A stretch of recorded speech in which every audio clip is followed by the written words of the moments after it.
Christmas Eve at Chicago O'Hare Airport. Snow falling heavy. A blonde flight attendant in handcuffs, screaming through the crowded terminal. He's lying. He can't be a pilot. Check his ID again. Police dragging her away while hundreds of passengers filmed. But the real shock wasn't the arrest. It was the true identity of the black man she had just accused.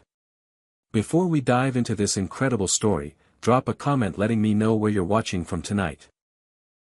Hit that like button if you believe in standing up for justice, and subscribe so you never miss stories like this one. Now, let me tell you about the phone call that changed everything.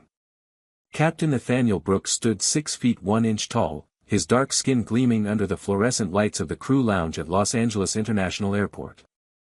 At 42 years old, he carried himself with the quiet confidence of a man who had earned every stripe on his shoulder.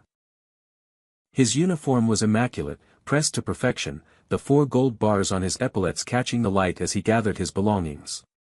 Those 4 bars represented 18 years of dedication, thousands of hours in the sky, and a journey that had taken him from the poorest neighborhoods of Detroit to the cockpit of a commercial airliner.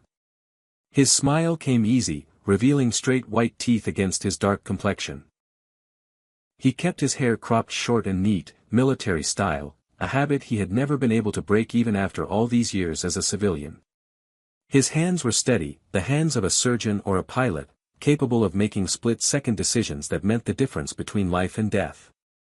He had made those decisions before, in skies far more dangerous than any commercial route.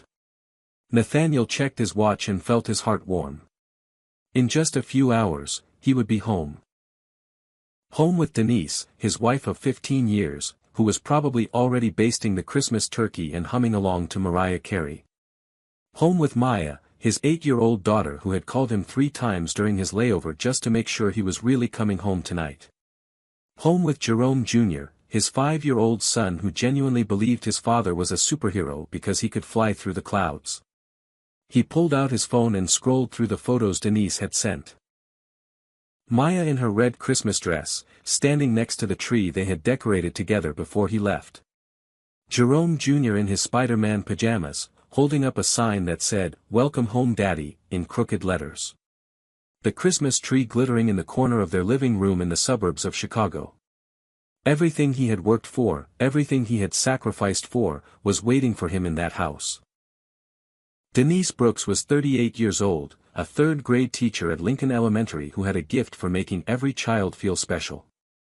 She had met Nathaniel at a church fundraiser 12 years ago, back when he was still wearing his Air Force uniform and she was still wearing the skepticism of a woman who had been hurt before.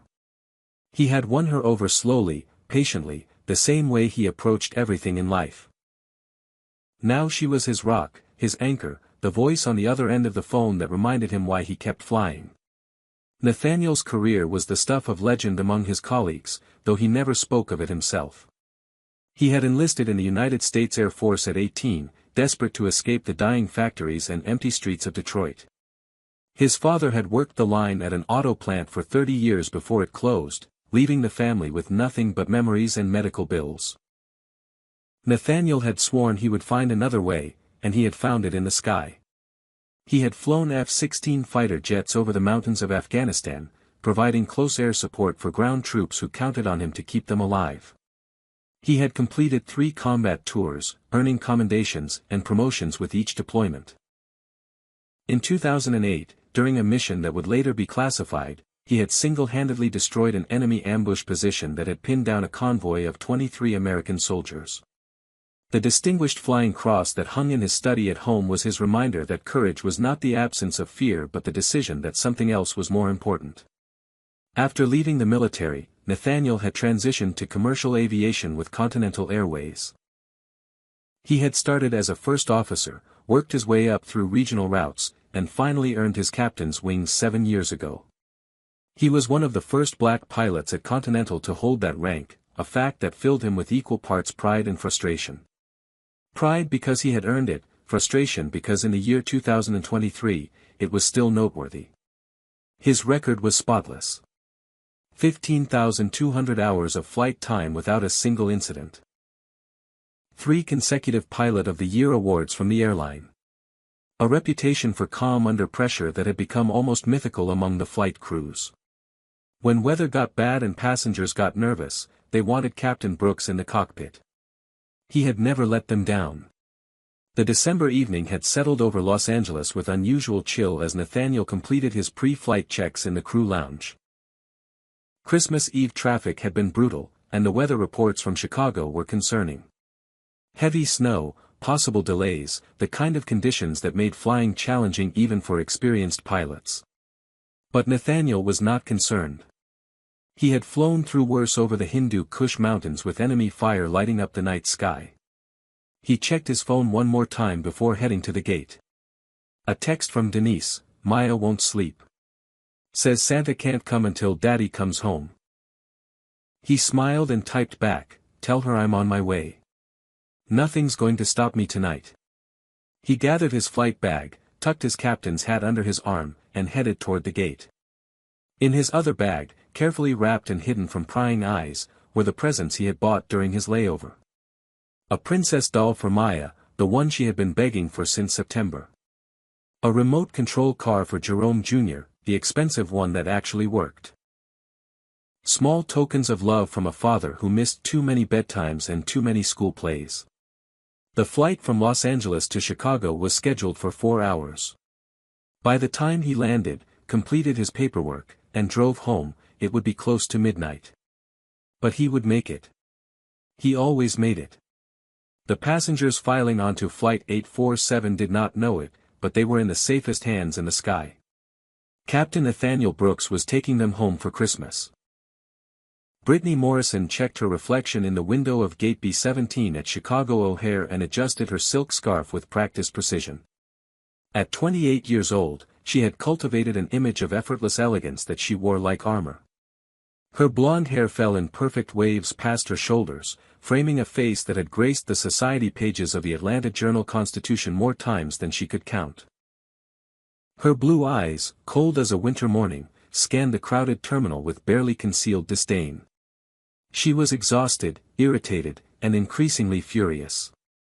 Her shift had ended 2 hours ago, but her connecting flight to Atlanta had been delayed indefinitely due to the snowstorm that was currently blanketing the Midwest. She should have been halfway to her parents' estate in Buckhead by now, sipping champagne and receiving compliments on her new designer handbag. Instead, she was stuck in this fluorescent purgatory, surrounded by screaming children and harried travelers who apparently had never learned the concept of personal space. Her uniform, the navy blue ensemble of Prestige Airlines, still fit her like a glove despite the long day. She took pride in her appearance, always had. Her mother Victoria had drilled that into her since childhood. "Presentation is everything, darling," Victoria would say, adjusting young Brittany's posture before cotillion practice. "People judge you in the first 3 seconds. Make sure they see someone worth knowing." The Morrison family of Atlanta was old money, or at least old enough money that people had stopped asking where it came from. Her father Richard had served 2 terms in the Georgia state legislature before transitioning to the private sector, where his political connections had proven remarkably profitable. He now sat on the board of directors for Morrison Properties, one of the largest real estate development firms in the Southeast. Her mother operated a chain of upscale spas that catered to the wives of men who measured their worth in yacht lengths and vacation home counts. Brittany had grown up in a world of country clubs and charity galas, of horse riding lessons and debutante balls. She had attended the finest private schools, where she learned that there were 2 types of people in the world, those who belonged and those who served. Her parents had never explicitly stated which category certain people fell into, but the implications had been clear enough in their carefully phrased comments and knowing glances. She had chosen to become a flight attendant not out of necessity but out of rebellion. A brief, glamorous rebellion that allowed her to travel the world while still maintaining the lifestyle her family's name afforded her. It was temporary, of course. She was already engaged to Preston Whitmore III, whose family owned half the commercial real estate in Midtown Atlanta. The wedding was scheduled for next spring, a lavish affair that would make the social pages for weeks. But tonight, none of that mattered. Tonight, Preston had called to inform her that he would be spending Christmas Eve at his ex-girlfriend's party, and when Brittany had objected, he had told her she was being dramatic. The argument had escalated quickly, ending with Preston hanging up and Brittany resisting the urge to throw her phone across the terminal. She needed coffee. She needed a seat. She needed to get out of this godforsaken airport and back to civilization. As she scanned the waiting area for an empty chair, her eyes landed on something that made her stop mid-stride. A black man sat alone near the window, wearing a pilot's uniform. Not just any uniform, but a captain's uniform, complete with the 4 gold stripes that indicated the highest cockpit rank. He was on his phone, video chatting with what appeared to be a young girl, his face softened into a smile that seemed entirely too comfortable for someone in his position. Brittany felt something tighten in her chest. She had worked in aviation for 3 years, and in that time, she had seen exactly 4 black pilots. 4. And none of them had been captains. The man before her was older, maybe early 40s, with the kind of confident posture that suggested he thought he belonged in that uniform. But something about the picture did not add up in her mind. She moved closer, pretending to check the departure board nearby. The man was still on his call, speaking in warm tones to the child on the screen. "I'll be home soon, baby girl. Tell your brother daddy's bringing presents." His voice was deep and educated, without a trace of accent that she could detect.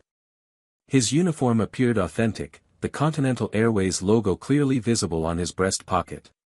His captain's hat sat on the seat beside him, and his flight bag was at his feet. But still, something nagged at her. Something her father had said once, during one of his rants about affirmative action ruining the country. "They put these people in positions they haven't earned," Richard Morrison had declared over Thanksgiving dinner. "Just to check a box. And someday, it's going to get people killed." Brittany straightened her spine and approached the man. If there was even a chance that this uniform was stolen, that this man was impersonating an airline pilot in a major airport on Christmas Eve, someone needed to say something. Someone needed to be vigilant. She was doing her duty as an aviation professional. The man looked up as she stopped in front of him, his phone call apparently ended. His expression was neutral, professional, the look of someone accustomed to being approached by strangers. "Can I help you?" he asked, his voice polite but guarded. Brittany crossed her arms over her chest. "Excuse me," she said, her tone carrying the subtle edge of accusation. "Whose uniform is that?" The man's eyebrows rose slightly, but his expression remained calm. "It's mine, ma'am. I'm a captain with Continental Airways." Something in his assurance struck her as arrogant. "Right," she said, letting skepticism drip from every syllable. "And I'm the Queen of England." The man did not flinch. Instead, he reached into his breast pocket and produced an identification badge, holding it up for her to see. "Captain Nathaniel Brooks," he said evenly. "Employee number 44782. I've just landed from Los Angeles, and I'm heading home to my family."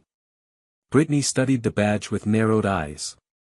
It looked real, but these days, anyone could fake an ID. The photo matched the man's face, but that did not prove anything. "This could be fabricated," she said. "Anyone can make a fake badge." The man, this Nathaniel Brooks, let out a slow breath.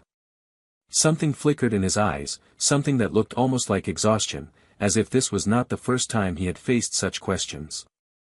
"Ma'am, I've been flying for 18 years. I served in the United States Air Force before that.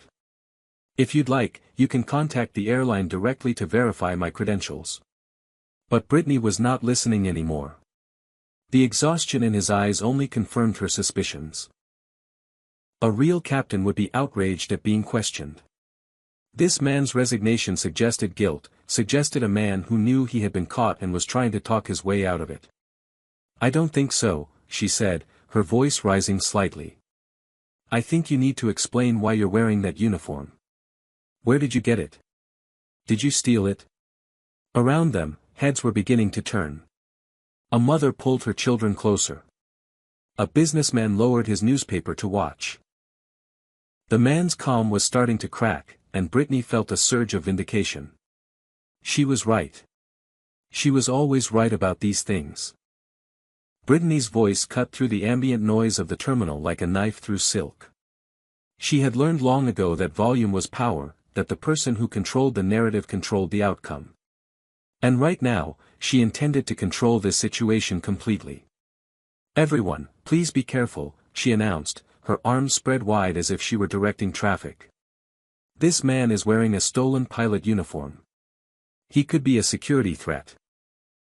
The words hung in the air, heavy with implication, and she watched with satisfaction as passengers began to edge away from the seated man.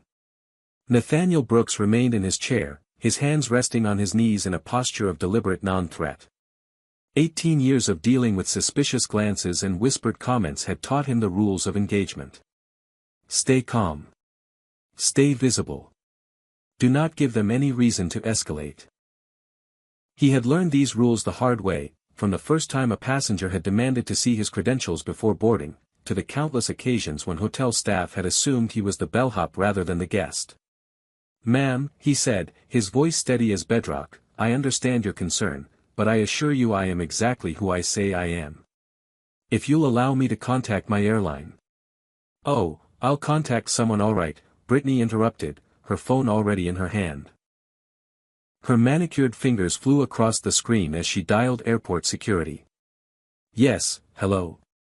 I need to report a suspicious individual at gate B17. A black male, approximately 6 feet tall, wearing what appears to be a stolen pilot uniform. He claims to be a captain, but I have serious doubts about the authenticity of his credentials. This could be a security threat. Please send someone immediately." She emphasized the words, "black male," with particular clarity, ensuring that the description would leave no room for confusion. Around her, the crowd had grown. Some passengers were openly filming with their phones, their cameras capturing every moment of the confrontation. Others had moved to the edges of the waiting area, watching with the morbid fascination of people who sensed they were witnessing something significant. Nathaniel felt the familiar weight settle onto his shoulders, the weight he had carried since childhood. The weight of being presumed guilty until proven innocent, of having to justify his existence in spaces where others moved freely. He thought of his father, who had worked double shifts at the plant only to be passed over for promotion time and again. He thought of his mother, who had always told him to keep his head high and his voice calm. "They want you to lose your temper," she had said. "Don't give them the satisfaction." "Ma'am," he tried again, "I have my employee ID, my flight certification, my driver's license. I can provide whatever documentation you need." "Documentation can be faked," Brittany shot back. "How do I know you didn't kill a pilot and take his uniform? How does anyone here know we're safe with you walking around pretending to be something you're not?" The accusation hung in the air, so absurd that Nathaniel almost laughed. Almost. But he had seen too many situations like this go wrong because someone laughed at the wrong moment. So instead, he simply waited, his hands still visible, his posture still non-threatening, his dignity still intact despite every attempt to strip it away. The security officers arrived within 4 minutes. 2 men in uniforms, their badges gleaming under the terminal lights. Officer Derek Walsh was the first to approach, a 35-year-old white man with a military-style haircut and a kind of swagger that suggested he took his authority very seriously. His partner, Officer Miguel Santos, hung back slightly, his expression carefully neutral. "Sir, we received a report of a suspicious individual," Derek said, his hand resting on his belt near his weapon. "I'm going to need you to stand up slowly and provide identification." Nathaniel rose from his seat with deliberate care, keeping his hands visible at all times. "Of course, officer. I'm Captain Nathaniel Brooks with Continental Airways. I just landed from Los Angeles about an hour ago. My identification is in my breast pocket. May I reach for it?" Derek nodded curtly, and Nathaniel produced his employee badge, his pilot's license, and his driver's license. He handed them over one by one, watching as the officer examined each document with exaggerated scrutiny. "These look legitimate," Miguel said from behind his partner, but Derek silenced him with a glance. "Where did you get this uniform?" Derek asked, his tone suggesting he had already decided on the answer. I've worn this uniform for 11 years, Nathaniel replied. Before that, I wore the uniform of the United States Air Force. I have served my country in ways I am not at liberty to discuss. I have never been arrested, never been accused of any crime, and I would appreciate being treated with the same respect you would afford any other airline captain. Brittany stepped forward, her face flushed with righteous indignation. He's lying. Can't you see he's lying? A real pilot would have already proven himself. Why is he being so defensive? Derek seemed to consider this. Sir, I'm going to need you to step aside for additional screening. Open your bags, please. The request was not unusual under the circumstances, but the manner in which it was delivered, the public spectacle being made of a routine verification, spoke volumes about the assumptions being made. Nathaniel complied, moving to an open area where his bags could be searched in full view of the growing crowd. He unzipped his flight bag first, revealing charts, manuals, and the detritus of a professional pilot. Then he opened the larger bag, the one containing his personal belongings and the Christmas presents he had so carefully selected. Derek's hands were not gentle as they rifled through the contents. The princess doll emerged first, still in its packaging. Then the remote control car, its box slightly dented from the journey. Finally, a handmade card with the words, "We love you Daddy," written in crayon, Maya's careful letters decorated with hearts and stars. Probably stolen goods, Brittany announced to the crowd. Who knows where he got those? Something in Nathaniel cracked at that moment. Not his composure, which remained as solid as ever. But something deeper, something that had been accumulating over 4 decades of moments exactly like this one. The card from his daughter lay on the airport floor, touched by strangers who had no right to it, displayed for the judgment of people who had already decided he was guilty. A woman nearby pulled her young son closer, whispering something Nathaniel could not hear. An elderly man shook his head in what might have been disgust or might have been sympathy, it was impossible to tell. The cameras kept recording, capturing every moment of his humiliation for posterity. And overhead, the speakers played "Silent Night," the words of peace and goodwill mocking the scene unfolding below. Miguel Santos cleared his throat. Derek, we should verify with the airline. This doesn't feel right. But Derek was not listening. He was enjoying this, Nathaniel realized. Enjoying the power, the spectacle, the chance to be the hero who caught the imposter. Sir, I'm going to need you to remain here until we complete our investigation. Do not attempt to leave the area. Nathaniel looked at his belongings scattered across the floor. Looked at the crowd watching his degradation. Looked at Brittany Morrison's smug, satisfied face. And then he looked at his phone, still in his hand, and thought about a promise he had made to a man whose life he had once saved. Officer, he said quietly, I'm going to make one phone call. After that, you'll have all the proof you need. Now before I continue with what happened next, I need to ask you something. Do you think Nathaniel should have stayed calm through all of that, or would you have lost your temper? Comment number 1 if you believe he showed incredible strength, or comment number 2 if you think you would have reacted differently. And while you're down there, make sure you've hit that like button and subscribe to the channel, because what happens next is going to blow your mind. Nathaniel's fingers were steady as he scrolled through his contacts, his heart pounding but his hands betraying nothing. 18 years of crisis training had taught him to compartmentalize, to separate his emotions from his actions when the situation demanded clarity. And this situation demanded absolute clarity. Brittany Morrison let out a theatrical laugh. Oh, this should be good. Calling your lawyer? Let me save you the trouble, whatever bottom feeder you've got on speed dial isn't going to help you now. My father has connections you couldn't dream of. Nathaniel did not respond. His thumb hovered over a contact labeled simply, Admiral Foster, and memories flooded through him like water through a broken dam.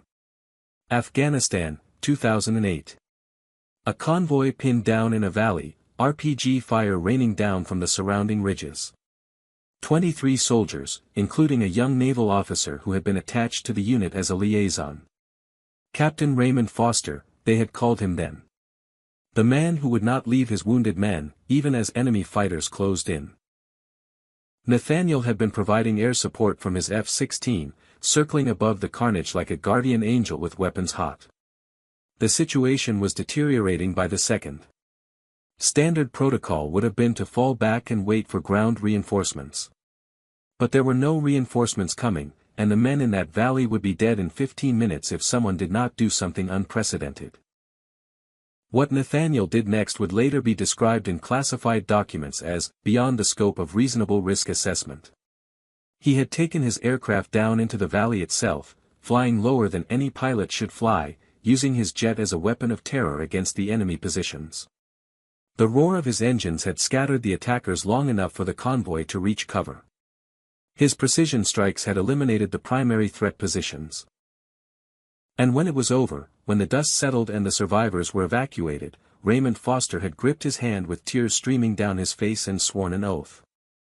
"I owe you my life, Nate. I owe you the lives of my men. Anything you ever need, for as long as I live, you call me. Anything." Nathaniel had never called in that favor. Not when he faced discrimination during his transition to civilian aviation. Not when he was passed over for promotions that should have been automatic. Not when passengers complained about having a black pilot and demanded reassignment. He had handled every challenge on his own terms, determined to prove that he did not need special treatment to succeed. But tonight was different. Tonight was not about him. Tonight was about every black man who would be accused without evidence, every person of color who would be humiliated in public for the crime of existing in a space where someone decided they did not belong. Tonight was about the message that would be sent if he simply accepted this treatment and walked away. He pressed the call button. The phone rang twice before a familiar voice answered. "Nate? Is everything all right? Merry Christmas, brother. Ray, I'm at O'Hare. I need your help." Nathaniel kept his voice low, but in the silence that had fallen over the gate area, his words carried further than he intended. He explained the situation in brief, clinical terms. The accusation. The security response. The public humiliation. The refusal to verify his credentials through proper channels. On the other end of the line, Admiral Raymond Foster, now Vice Commander of the United States Transportation Command and one of the most powerful figures in American military logistics, listened without interruption. When Nathaniel finished, there was a moment of silence. Then Foster's voice came through, cold and hard as steel. "Stay on the line, Nate. This ends now." What happened next would later be described by witnesses as something out of a movie. Within 90 seconds, Derek Walsh's radio crackled to life.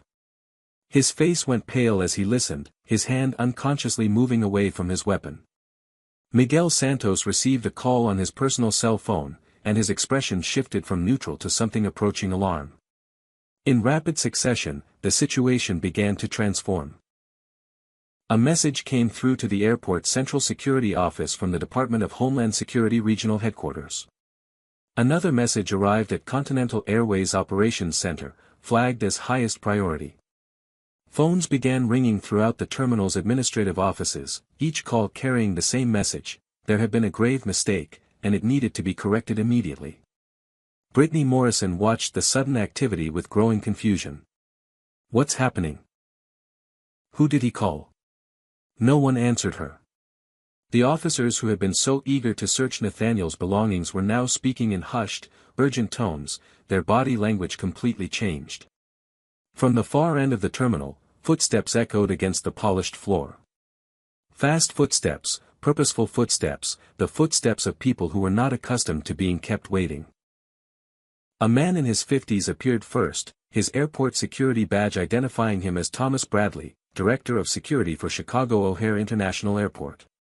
Behind him came a woman in business attire, her Continental Airways lanyard marking her as someone of importance.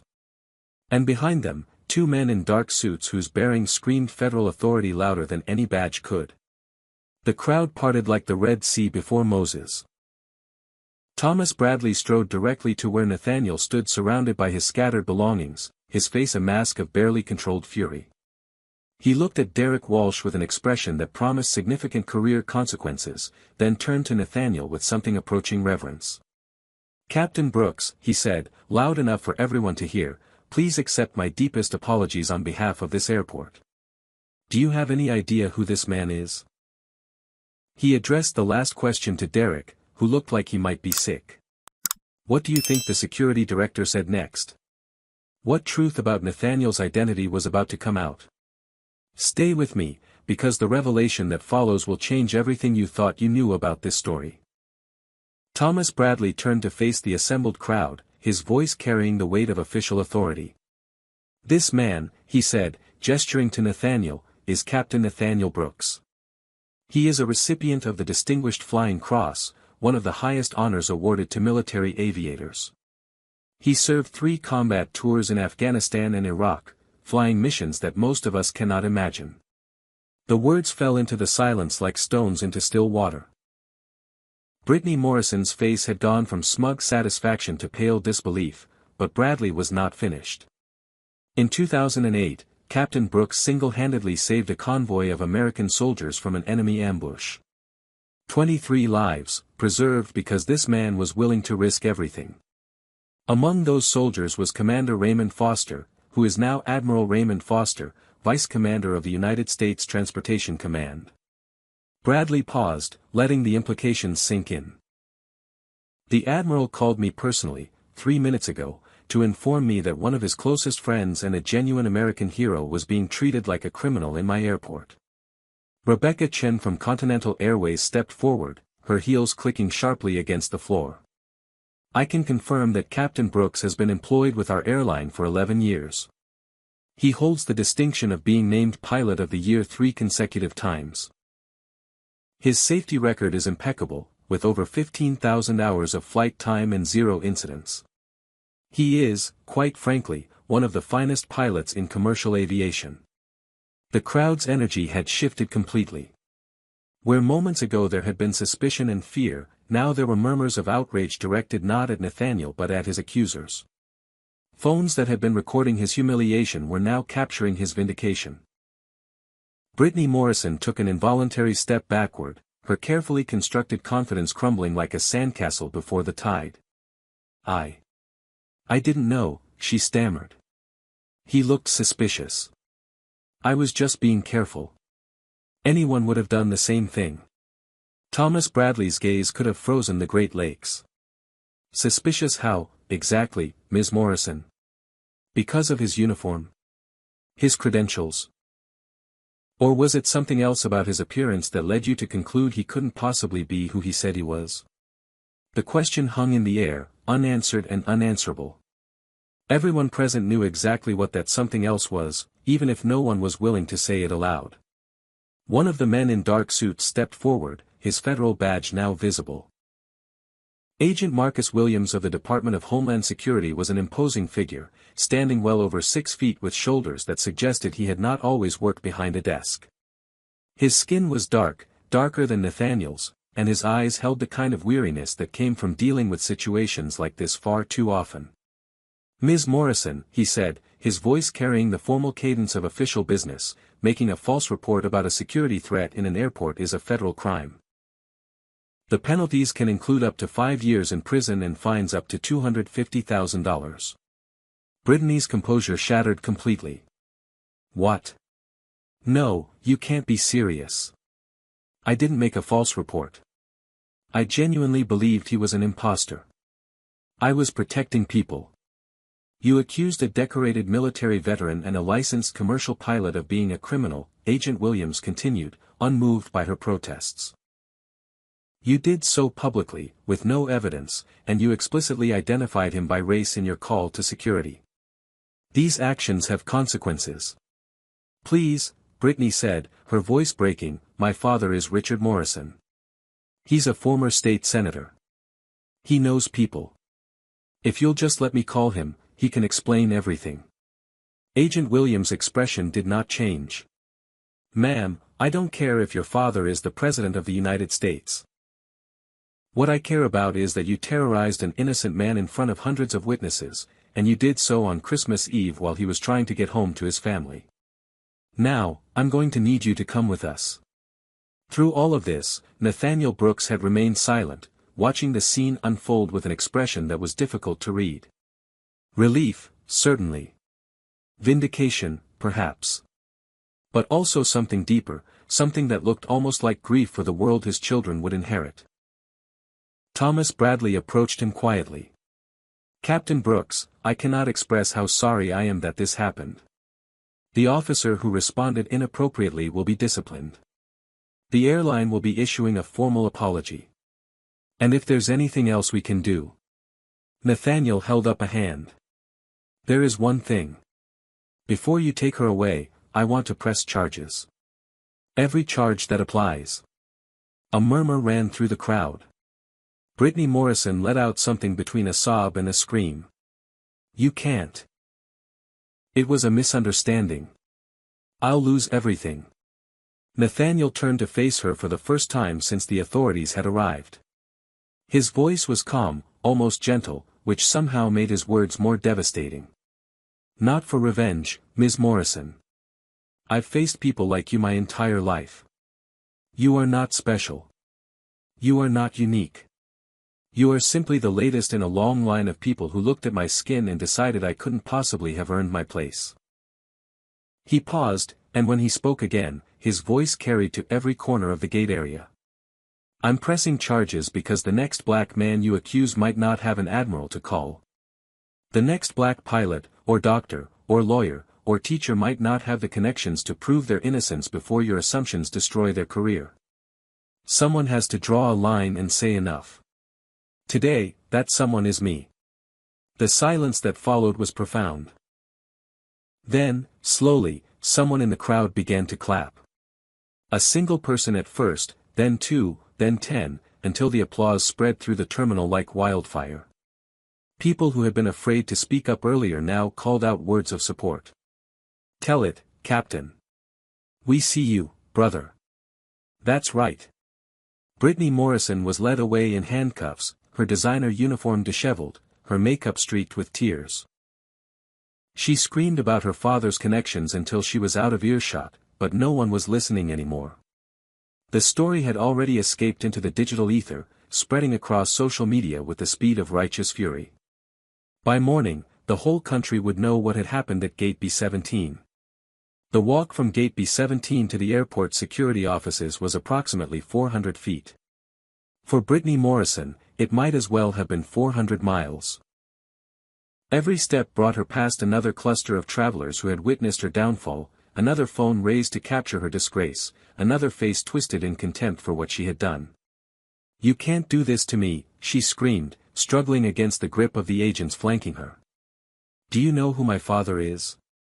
Do you have any idea what he's going to do to all of you?" Her voice echoed through the terminal, bouncing off the high ceilings and mixing with the incongruous sounds of Christmas music still playing over the speakers. It came upon a midnight clear, provided an almost surreal soundtrack to her public humiliation, the words about peace on earth forming a bitter counterpoint to the chaos unfolding below. Agent Williams maintained his professional composure, but his partner, a younger agent named Thompson, allowed himself a small shake of the head. They had seen this before, the disbelief of privilege confronted with consequence. The assumption that family name or social status would provide immunity from the law. It never ended well. The crowd had swelled considerably since the confrontation began. Word had spread through the terminal, and travelers from other gates had gathered to witness the spectacle. Some were openly hostile, shouting accusations at Brittany as she passed. Others simply watched in silence, their phones recording every moment for posterity. A few, mostly older white travelers, looked uncomfortable, perhaps recognizing something of themselves in Brittany's assumptions and finding the reflection unflattering. Near the massive Christmas tree that dominated the central atrium, a group of black travelers had gathered. They watched Brittany's perp walk with expressions ranging from vindication to sorrow to something that looked like exhaustion. This was not a new story for them. It was simply the latest chapter in a narrative that had been playing out across America for centuries. The only novelty was that this time, for once, there were consequences. Back at Gate B-17, Officer Derek Walsh was experiencing consequences of his own. Thomas Bradley stood before him, flanked by airport officials whose expressions suggested that Derek's career in airport security was effectively over. "Your badge," Bradley said, extending his hand. "And your weapon. You're suspended effective immediately, pending a full investigation into your conduct." Derek's face had gone from pale to red to pale again over the course of the last 15 minutes. "Sir, I was just following protocol. The woman made a report, I responded appropriately." "Appropriately?" Bradley's voice rose for the first time. "You publicly searched the belongings of a decorated war hero based on nothing more than the word of a stranger who identified him primarily by his race. You made no attempt to verify his credentials through proper channels. You treated him like a suspect when he offered nothing but cooperation. Sir, with all due respect. There is no respect in what you did tonight, Officer Walsh. None. You didn't just fail this airport. You failed the uniform you wear and the values you swore to uphold." Bradley gestured to two other security personnel. "Escort him off the premises. He is not to access any airport facilities until the investigation is complete." Derek Walsh was led away without handcuffs but with something far more damaging, the knowledge that his actions would be scrutinized by investigators, lawyers, and likely the national media. His career, which had seemed so promising just an hour ago, now hung by the thinnest of threads. Miguel Santos watched his former partner go, then approached Nathaniel with something approaching shame in his eyes. "Captain Brooks, I want you to know that I argued for verification before things went this far. I should have argued harder. I should have stopped it." Nathaniel looked at the younger officer for a long moment. "You're right. You should have. But I appreciate you saying so. Remember this feeling the next time you're in a situation like this. Remember it and act on it. That's how things change." Meanwhile, 300 miles away in Atlanta, Richard Morrison's phone was ringing. The former state senator was in the middle of a Christmas Eve gathering at the home of a prominent developer, surrounded by the kind of people who measured their worth in political influence and real estate holdings. He excused himself to take the call, expecting perhaps an update on his daughter's travel delays. What he heard instead turned his blood to ice. "Daddy," Brittany sobbed through the phone, "they've arrested me. They're saying I committed a federal crime. You have to do something. You have to call someone." Richard Morrison was a man who had built his career on connections, on knowing the right people and leveraging those relationships when needed. Within minutes of ending the call with his daughter, he was working his contact list with the desperation of a man watching his family's reputation crumble in real time. But something had changed. The friends who usually answered on the first ring were letting calls go to voicemail. The favors he tried to call and were met with awkward silences and excuses about being out of town. Word had already spread through the networks of power that Richard Morrison's daughter had done something toxic, something that could contaminate anyone associated with her by proxy. One contact, a federal judge Richard had helped get appointed, spoke frankly. "Richard, I've seen the video. It's everywhere. Your daughter racially profiled a war hero on Christmas Eve, and she did it on camera. There's nothing I can do, and frankly, there's nothing I would do even if I could. This is the kind of thing that ends careers, and I'm not ending mine for this." The call ended with a click, and Richard Morrison stood alone in the marble foyer of his host's mansion, watching his family's carefully constructed world begin to collapse. His wife Victoria, who had joined him on the call, had to be helped to a chair when she saw the video. Her elegant composure, maintained through decades of society functions and carefully curated public appearances, cracked completely as she watched her daughter scream about their family name while being led away in handcuffs. Even Chad Morrison, the family's legal prodigy, refused to help. "I can't represent her, Dad. Even if I wanted to, it would be a conflict of interest since we're family. But more than that." He paused, struggling to find words. "What she did was wrong. It was racist and wrong, and I can't pretend otherwise. You raised her to think certain people didn't belong in certain places.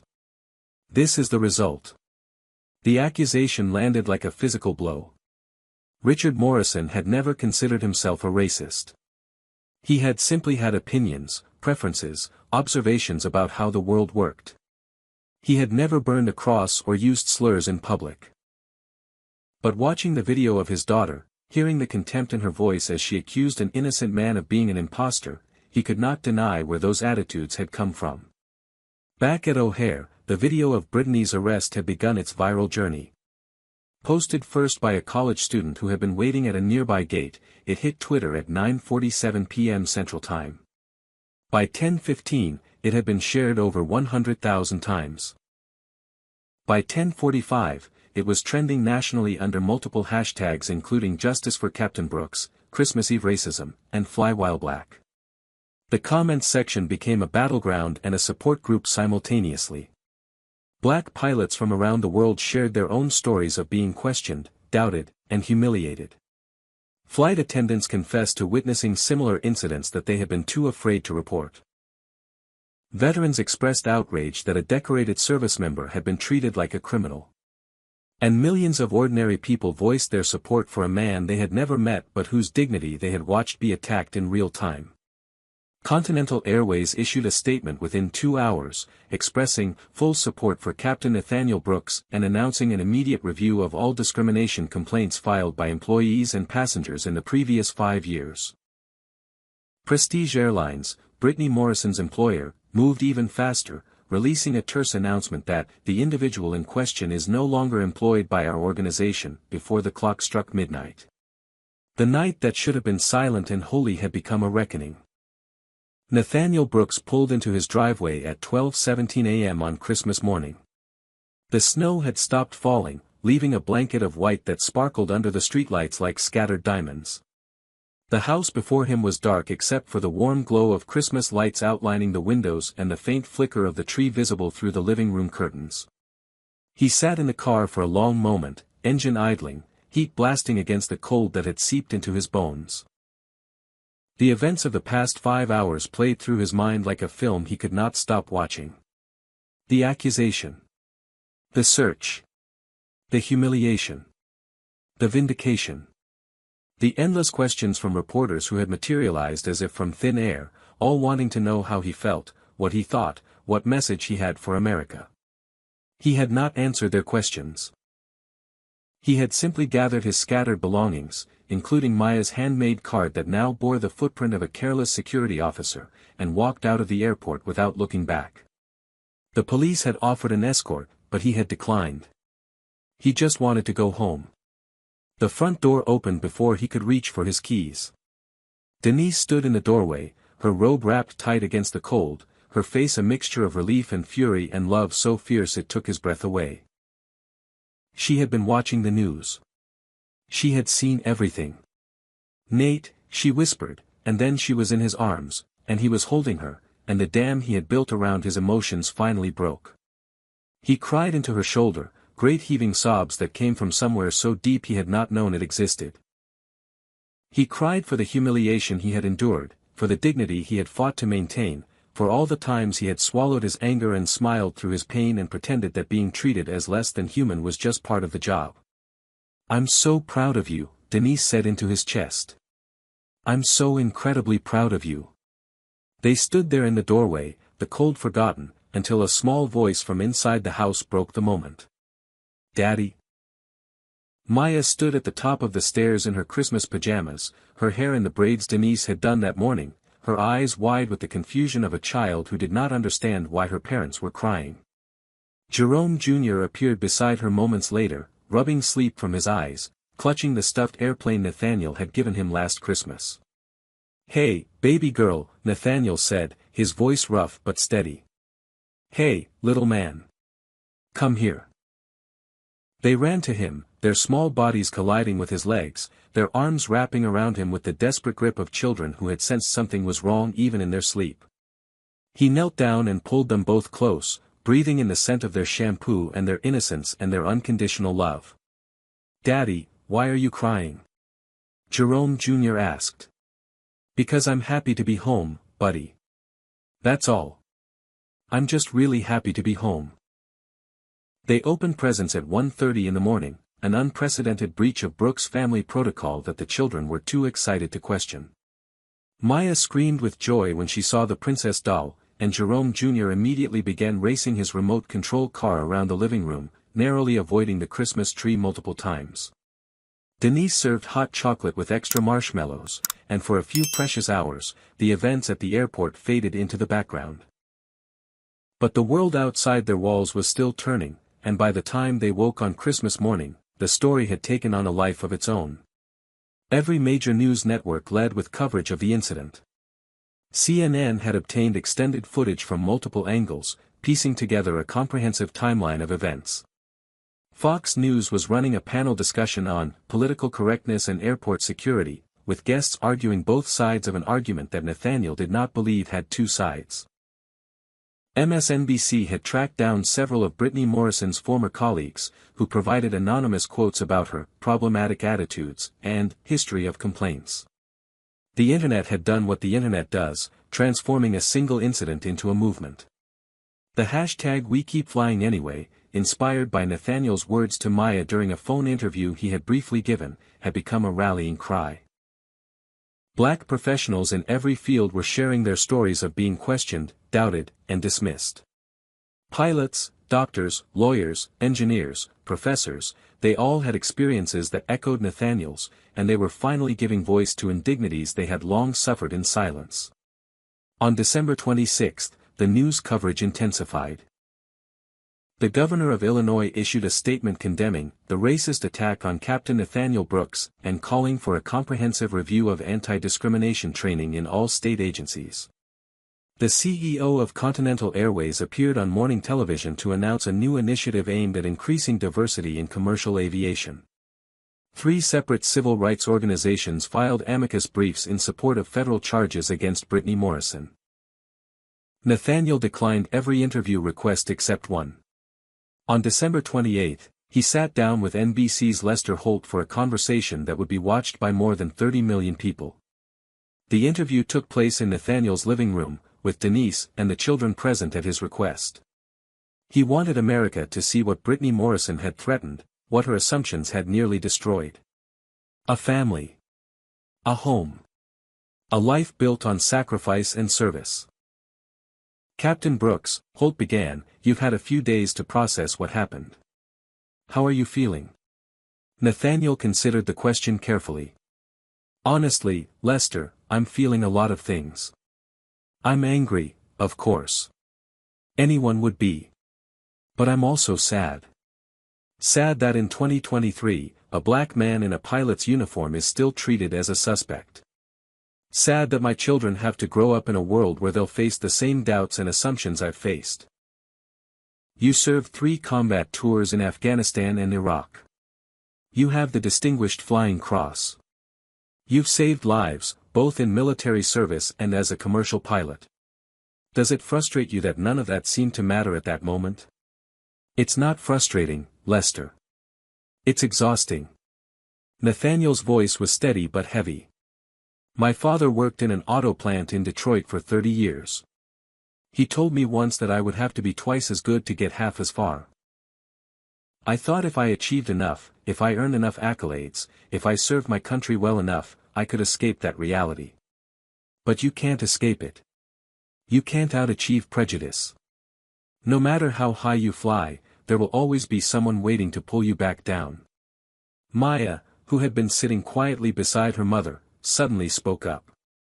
Daddy, why did that lady think you were lying? The question, innocent and devastating, silenced the room. Nathaniel turned to his daughter, his expression softening. Because some people judge others by how they look, baby girl, not by who they are. They see the outside and think they know the inside. But they're wrong.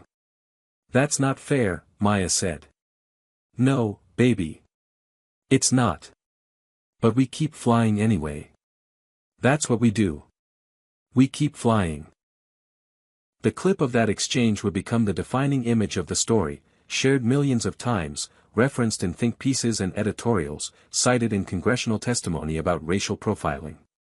Maya Brooks, at 8 years old, had articulated what generations of adults had struggled to express. That's not fair.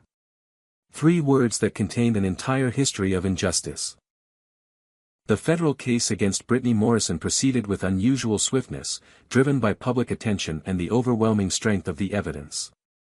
On March 15, after her lawyer's attempts to negotiate a plea deal had failed, she stood before Judge Catherine Okonkwo in the United States District Court for the Northern District of Illinois. The charges were read aloud in the hushed courtroom. Filing a false police report, making a false statement regarding a security threat, civil rights violations under Title 18, and hate crime enhancements that elevated the potential penalty significantly.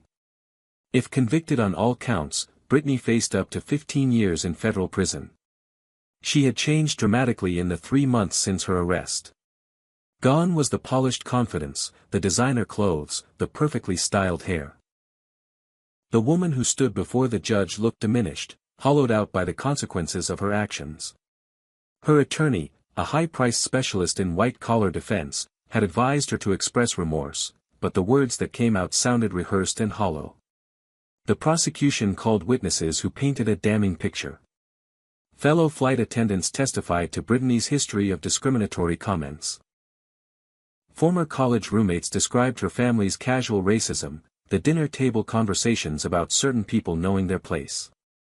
Airport security footage captured every moment of her confrontation with Nathaniel, her face contorted with contempt as she demanded he be treated as a threat. Nathaniel was called to testify, and for the first time since the incident, he came face to face with the woman who had tried to destroy him. She could not meet his eyes. "Captain Brooks," the prosecutor asked, "can you describe the impact of Ms. Morrison's accusations on your life?" Nathaniel spoke slowly, choosing his words with care. "On the surface, things have improved for me. I've received support from around the world. I've been given platforms to speak about racial profiling in aviation. My employer has been exceptional in their backing." He paused, and when he continued, his voice was quieter. "But underneath that, the damage is real. My daughter asks me now, every time I go to work, whether someone is going to accuse me of lying again. My son had nightmares for weeks after he saw the video, saw his father being treated like a criminal. My wife worries every time I leave the house in uniform. That fear, that uncertainty, that's what Ms. Morrison's actions cost my family. That's what racism costs. Not just moments of humiliation, but years of anxiety that never fully goes away." The trial lasted 4 days. The jury deliberated for 6 hours. When they returned with guilty verdicts on all counts, there was no celebration in the courtroom, only a grim acknowledgement that justice, delayed so often, had finally arrived. Judge Okonkwo scheduled sentencing for June. In the meantime, Brittany Morrison was remanded to federal custody, her bail revoked after prosecutors argued she posed a flight risk given her family's resources. The Morrison family's collapse was now complete. Richard Morrison had resigned from all his board positions, his political connections having evaporated like morning dew. The real estate company that bore his name had filed for bankruptcy after major clients terminated their contracts, unwilling to be associated with the family's disgrace. Victoria Morrison had checked into a facility for treatment of severe anxiety and depression, leaving their mansion in Buckhead empty except for a skeleton staff. Chad Morrison, the youngest member of the family, had taken a different path. In a lengthy essay published in the Atlanta Journal-Constitution, he publicly disavowed his family's racism and committed to pro bono work with civil rights organizations. "I was raised to believe certain myths about certain people," he wrote. "I was taught to see difference as deficiency. It took watching my sister's hatred exposed to the world to see my own complicity in a system of prejudice that stretches back generations. I cannot undo what was done, but I can dedicate myself to ensuring it is not repeated." For Nathaniel, the months following the incident brought unexpected opportunities and profound challenges. The scholarship fund established in his name had already awarded 50 grants to aspiring pilots from underrepresented communities. He had testified before Congress about racial profiling in aviation, his words prompting new FAA guidelines on discrimination training. Continental Airways had promoted him to chief pilot for their Chicago hub, making him responsible for training and standards for over 200 pilots. But fame, even positive fame, exacted its costs. He could no longer walk through an airport without being recognized. People approached him constantly, sometimes with gratitude, sometimes with their own stories of discrimination, sometimes with the uncomfortable adulation that treated him as a symbol rather than a person. He was invited to events and galas and conferences, asked to give speeches and accept awards and appear on television. Each invitation was another demand on time he would rather spend with his family. One evening in late May, Nathaniel sat on his back porch watching the sun set over the Chicago suburbs. Denise joined him, carrying 2 glasses of lemonade, and they sat together in comfortable silence. "You've seemed distant lately," Denise finally said. "Where does your mind go?" Nathaniel sipped his lemonade, considering the question. "I keep thinking about what happens next. Not for me, for us, but for everyone. This story, my story, it got attention because I had connections, because I could make one phone call and have an admiral vouch for me. But what about the next person? What about the black pilot who doesn't know any admirals? What about the black doctor or lawyer or teacher who gets accused and has no one to call?" Denise took his hand. "You can't save everyone, Nate. I know. But I keep wondering if anything really changes, or if we just have moments where everyone pays attention and says the right things, and then the world goes back to exactly the way it was." A letter had arrived that afternoon, forwarded by his lawyers. It was from Brittany Morrison, written from her cell at the Metropolitan Correctional Center in Chicago. Nathaniel had not opened it for hours, unsure whether he wanted to read whatever excuses or apologies it contained. Now, with Denise beside him, he tore open the envelope. The letter was handwritten, 3 pages long, the penmanship shaky in places. Brittany did not ask for forgiveness. She did not make excuses or blame others. Instead, she wrote about growing up in a household where prejudice was as natural as breathing, where certain assumptions were so ingrained that questioning them never occurred to her. She wrote about sitting in her cell with nothing but time, watching the video of her confrontation with Nathaniel over and over, seeing for the first time the ugliness in her own face. "I don't expect you to forgive me," she concluded. "I'm not sure I would forgive me. But I wanted you to know that what happened that night changed me. Not the arrest, not the trial, not the prison sentence. What changed me was seeing myself the way the rest of the world saw me. I was a monster, and I didn't even know it. Now I know. I will spend the rest of my life trying to become someone else." Nathaniel read the letter twice, then handed it to Denise. She read it in silence, tears forming in her eyes. "Will you write back?" she asked. Nathaniel shook his head slowly. "Some things can't be fixed with words. If she's really changed, she'll show it through her actions, not her letters. And if she hasn't?" He shrugged. "Then nothing I say will matter anyway." He folded the letter and tucked it into his pocket. It would go into a drawer with the other artifacts of this strange chapter of his life, the newspaper clippings, the photographs, the thank-you notes from strangers. Evidence that something had happened, that something had mattered, that for one brief moment, justice had prevailed. But the sun was setting, and his children were inside, and tomorrow he had a flight to Denver. The world kept turning, and Captain Nathaniel Brooks had work to do. 6 months after that Christmas Eve, Brittany Morrison stood before Judge Okonkwo to receive her sentence. The courtroom was packed with media, activists, and ordinary citizens who had followed the case from its viral beginnings to this final chapter. Richard and Victoria Morrison sat in the gallery, aged beyond recognition by the weight of their family's disgrace. Nathaniel Brooks was not present, having submitted a victim impact statement but declined to attend the sentencing. Judge Okonkwo, a 58-year-old black woman who had spent 30 years navigating systems that often worked against people who looked like her, addressed the defendant with neither anger nor sympathy. "Ms. Morrison, you have been found guilty of serious federal crimes. But more than that, you have been found guilty of a kind of moral blindness that this country has struggled with since its founding. You looked at a man who had served his nation with distinction, who had earned every accolade through sweat and sacrifice, and you saw only the color of his skin. You saw threat where there was heroism. You saw deception where there was integrity. You saw someone who did not belong when, in truth, it was your prejudice that had no place in that airport. She paused, shuffling papers before her. The federal sentencing guidelines suggest a range of 3 to 5 years for offenses of this nature. However, given the egregious circumstances, the public humiliation deliberately inflicted on the victim, and the broader message that must be sent about the consequences of racial profiling, the court sentences you to 4 years in federal prison. Brittany's shoulders shook with silent sobs. Her parents clutched each other in the gallery. The reporters' keyboards clattered with the urgency of breaking news. Additionally, Judge Okonkwo continued, upon release, you will complete 500 hours of community service with organizations serving communities of color.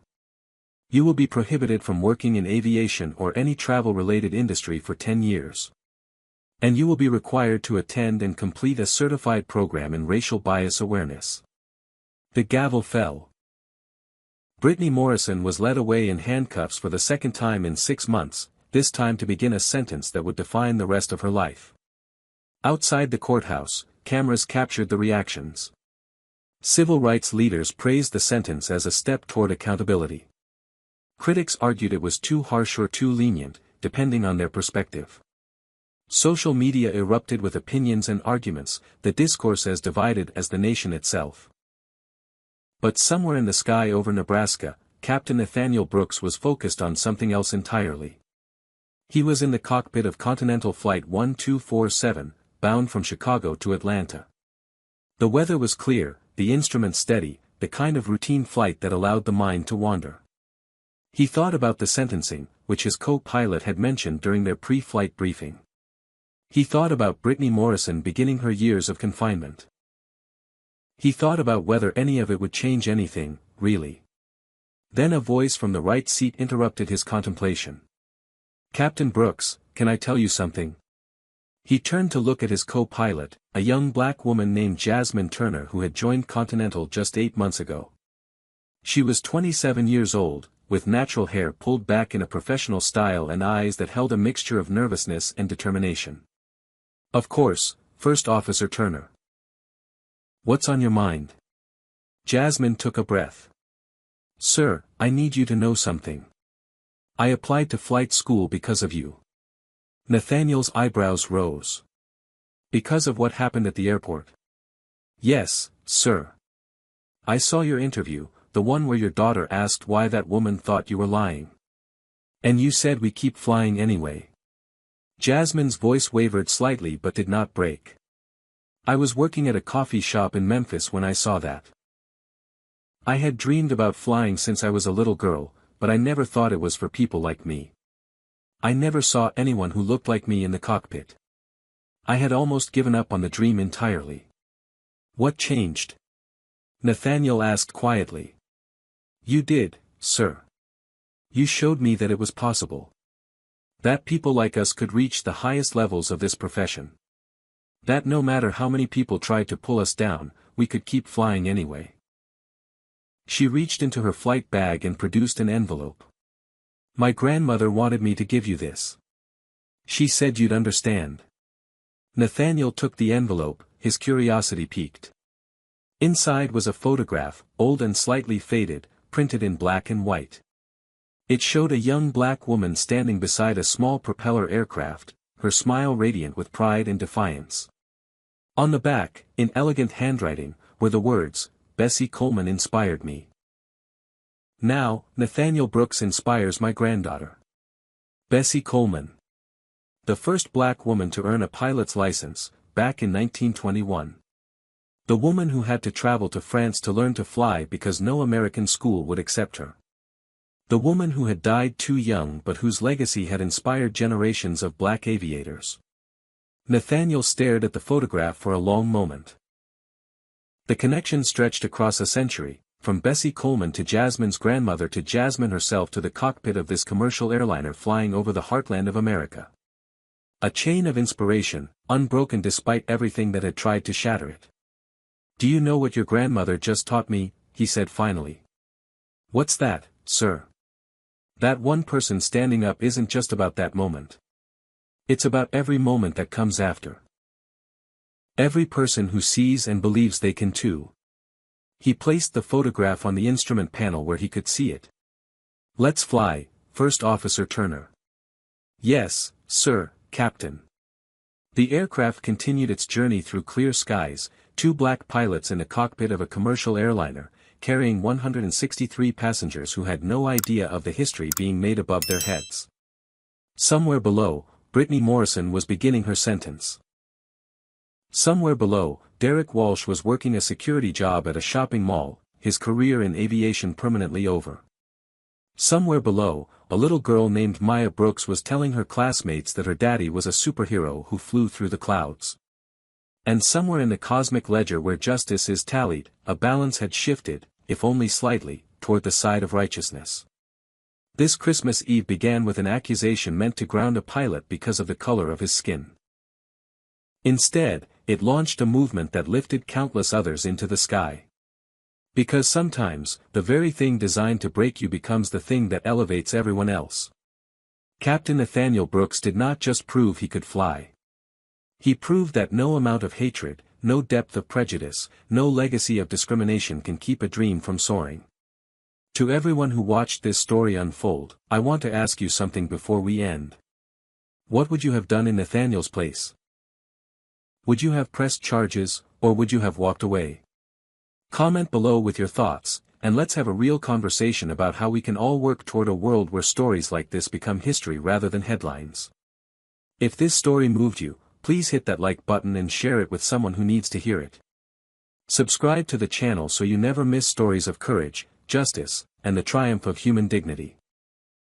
Your support helps us bring more stories like Captain Brooks to the world. Thank you for watching, thank you for caring, and thank you for being part of a community that believes in standing up for what's right. May you always have the courage to keep flying, no matter what storms try to ground you. Until next time, stay strong, stay hopeful, and remember, the sky has no ceiling for those who refuse to stop climbing. This story teaches us something powerful about the cost of assumptions and the strength required to stand firm in your truth.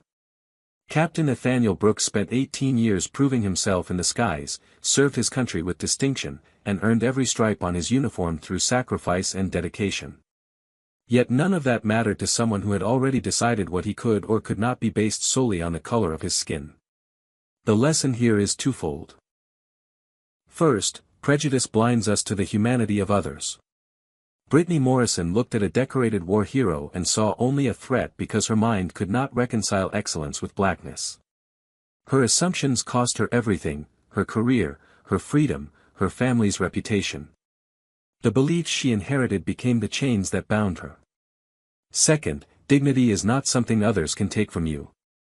Nathaniel remained calm when every fiber of his being must have screamed for anger. He chose to fight with truth rather than rage, and that choice transformed a moment of humiliation into a movement of inspiration. We must ask ourselves difficult questions. What assumptions do we carry?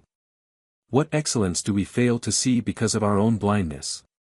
The sky belongs to everyone who earns their wings. No one has the right to ground another person's dreams based on prejudice.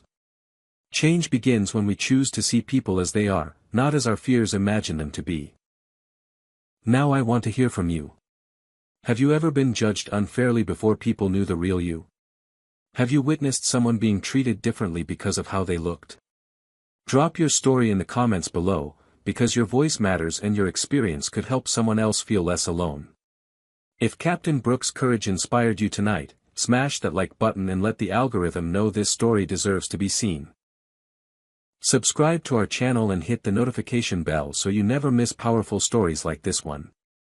And please, share this video with someone who needs a reminder that standing up for yourself is always worth it. Thank you for being here, for listening, and for believing that justice matters. May you always have the strength to keep flying no matter who tries to ground you. May your truth be your wings and your integrity your compass. Until next time, stay brave, stay kind, and remember that the sky has no limits for those who refuse to stop climbing.